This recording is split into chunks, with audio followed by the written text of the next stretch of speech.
Welcome, Bishop. Thank you, Peggy. It's great to be with you here today. And happy anniversary. Well, thank you very much. It's hard to believe it's been a year already. I know.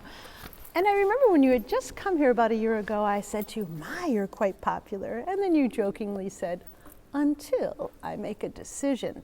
Now, your goal isn't necessarily a popularity contest, but you have had some big decisions this year. Tell us about them.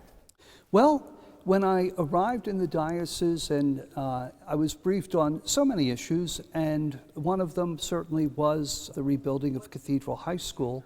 And I knew that we had to take a look not only just at the rebuilding of Cathedral High School, but really eventually the whole Catholic education system here in the Diocese of Springfield. But the presenting issue when I got here was the rebuilding of Cathedral High School. And it needed to be looked at from a perspective of long range. The enrollment had been declining, certainly, and the facility that would be built would be a huge investment by the diocese, perhaps the largest investment the diocese had ever made. So I knew that that was a decision that could not be done in a vacuum. It had to be done with great consultation, with talking with the different groups.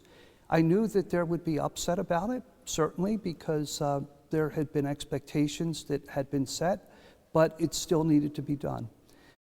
Bishop Mitch also has made some other major decisions regarding youth ministry and evangelization. Well, when I arrived here, a series of letters that I received was of the concern for youth ministry in the diocese and the support for the parishes of youth ministers there, coming from the diocesan office. So through a gift that was given to the diocese in a bequest, we were able to put that money toward an endowment for youth ministry. Right. And then in the evangelization efforts, I knew that as I traveled throughout the diocese, there were people who were either disaffected by the church or had stopped practicing their faith. So again, not characteristic only of the Diocese of Springfield, but I think really of dioceses around the country. There are many who have stopped practicing their faith, whom we want to invite back and to say, welcome, we are the church, we are here to support you, we're here to live the gospel, please come back. So this coming year, and coincidentally with the year of mercy, it seems an appropriate time to have this effort of evangelization. And he has kept his promise to get around the 4 counties and visit the people as much as possible. I think I've been to around 60 to 65 of the parishes in one form or another, either for Sunday Mass or for confirmations or for different events that have taken place at the parish.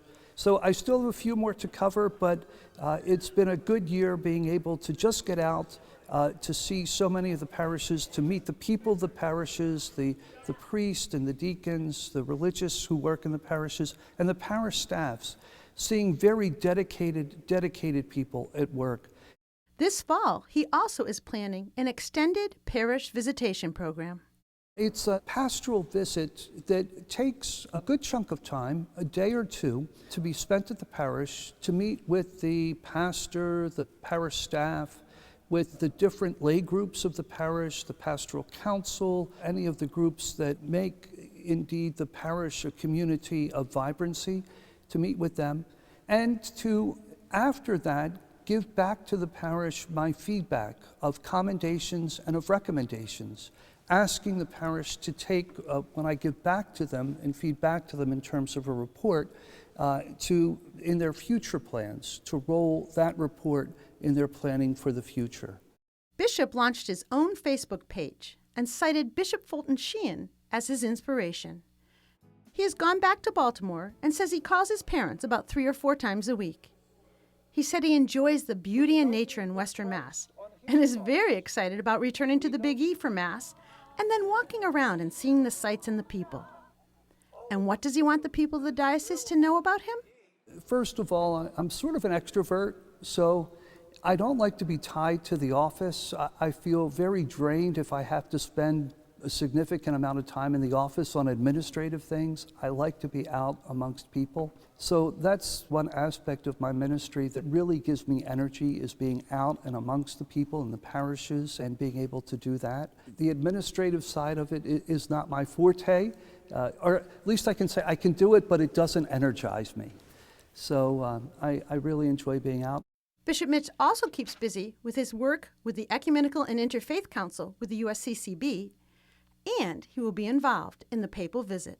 The Holy Father is coming to Washington, D.C. first, where he will meet with the bishops at St. Matthew's Cathedral, and then we will have Mass on the side of the National Shrine, where he will canonize Blessed Junipero Serra, the great missionary of the western part of the United States. There's also an ecumenical and interfaith service that will be held at Ground Zero at the site of the World Trade Center. And so I will be part of that part of the visit at the prayer service. And then, of course, to the World Meeting of Families in Philadelphia. And we will have that wonderful Mass that will be celebrated on the front steps of the museum. And he understands that this has been a busy and important year. So, Bishop, we've returned to the scene of the crime, more or less. You were installed here about a year ago. What were you thinking then, and what are you thinking now? Well, you know, Peggy, when I was a newly ordained priest and awaiting my first assignment, I never knew what I was getting into.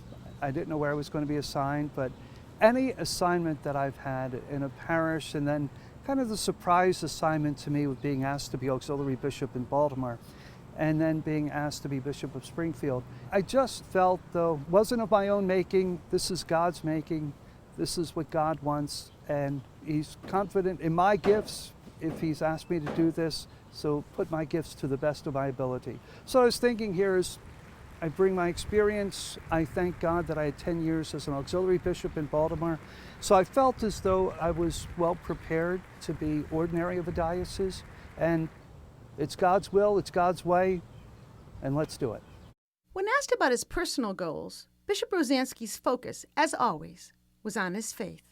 Personal goals is to be able to, in all of the busyness of life, to be able to have that time, and to preserve that time for prayer, and to make sure that as I'm spiritually taking care of the needs of others, that I also deepen my relationship with the Lord, because that is not only a personal goal, but it's an example for everyone. And I feel that is a very important part of being a bishop. And as Bishop Mitch enters his second year, we asked him if he had long-term goals. Well, as I'm looking at the diocese, working with the different collaborative groups, for example, the Clergy Commission, the Presbyteral Council, the Finance Council, certainly there are goals that are immediate that we mentioned: the evangelization, the education, the Year of Mercy, in collaboration with Pope Francis, calling for that Year of Mercy beginning on December the 8th. But I think that working in those goals will certainly broaden out to long-term goals in the future. So I feel very, very supported here in ministry as bishop, and I'm grateful for all that support. Well, thanks a lot, Bishop, and thanks for taking the time to talk to us.